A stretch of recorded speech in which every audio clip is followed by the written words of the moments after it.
खरं तर हा गुटखा महाराष्ट्रात सर्रास विकतो आहे म्हणून यावर बंदी जरी असली, बंदी आहे, एक तर शासनाने कडक कारवाई करावी, नाहीतर हे बंदी उठवावी।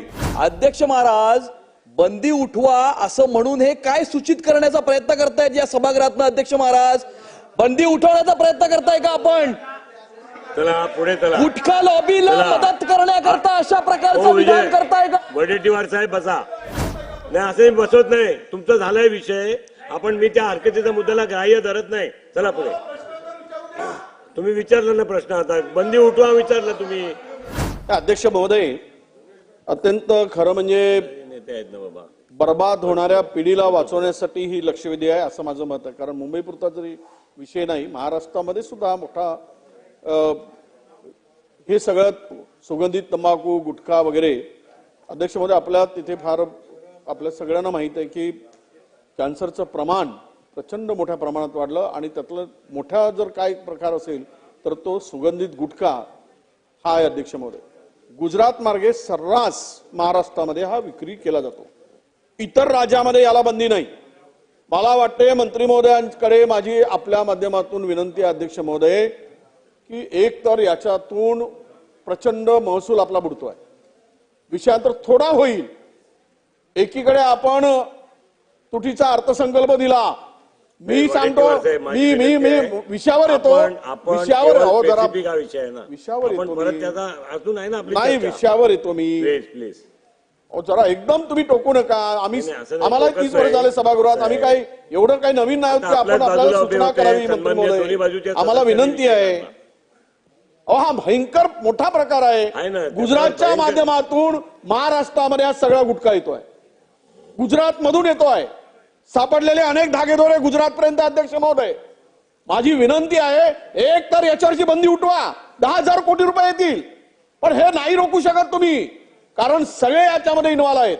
अनेक पॉलिटिशियन आहेत, मी आपल्याला नाव नाही घेऊ शकत, हप्ते चालले आहेत। मी सांगा अध्यक्ष महोदय, मंत्री महोदयांनी सांगावं, पोलिसांनी जर मनात आणला, एक सुद्धा गुटख्याची पुडी विकू शकत नाही, एक सुद्धा। तुम्ही जस्त्याने जा, कुठे बसा, पटकन गुटखा मिळतो। माझा एवढंच विनंती आहे। प्रश्न स्पेसिफिक अध्यक्ष महोदय, फार मोठा गंभीर विषय आहे। विदर्भामध्ये असेल, मराठवाड्यात असेल, अनेक लोक मरतायत, याच्यामध्ये मृत्युमुखी होत आहेत। म्हणून एक तुम्ही एंटी नार्कोटिक्स वगैरे सगळं जरी काही झालं तरी यावर खरं तर हा गुटखा महाराष्ट्रात सर्रास विकतो आहे म्हणून यावर बंदी जरी असली, बंदी आहे, एक तर शासनाने कडक कारवाई करावी, नाहीतर हे बंदी उठवावी। तेलंगणात नाही, गुजरातमध्ये नाही, इतर राज्यात नाही, आणलं चांगला हेतू होता म्हणून ही बंदी रिपीटेशन होतोय। एक मिनिट थांबा, काय हरकत नका, प्लीज प्लीज बस एक मिनिट थांबा। अध्यक्ष महाराज, हरकत आहे, बोला। हरकत आहे अध्यक्ष महाराज, म्हणून सांगा अध्यक्ष महाराज, माझी हरकत आहे। अध्यक्ष महाराज, बंदी उठवा असं म्हणून हे काय सूचित करण्याचा प्रयत्न करतायत या सभागृहातनं? अध्यक्ष महाराज, बंदी उठवण्याचा प्रयत्न करताय का आपण? चला पुढे चला। गुटखा लॉबीला मदत करण्याकरता अशा प्रकारचं विधान करताय का? वडेट्टीवार साहेब बसा, प्लीज बसा। चला झालाय। एक मिनिट मंत्री महोदय, असलम शेखचाही प्रश्न ऐकून घ्या आणि एकत्रित उत्तर द्या। असलम शेख, नहीं प्लीज प्लीज, आता मी असलम शेखला संधी देतोय। असलम शेख बोला, नहीं फिर आपको संधी नहीं मिलेगा, अब बोलिए, चलिए बोलिए। नाही असंही बसवत नाही, तुमचं झालाय विषय। आपण मी त्या हरकतीचा मुद्द्याला ग्राह्य धरत नाही। चला पुढे। तुम्ही विचारलं ना प्रश्न, आता बंदी उठवा विचारलं तुम्ही। चला ठीक आहे, मग तुमच्या सदस्यांचा वेळ राहील। चला। काय अध्यक्ष महोदय, प्रचंड मोठ्या प्रमाणामध्ये बरोबर गुटखा सगळ्या काही इकडे विकला जातो आहे।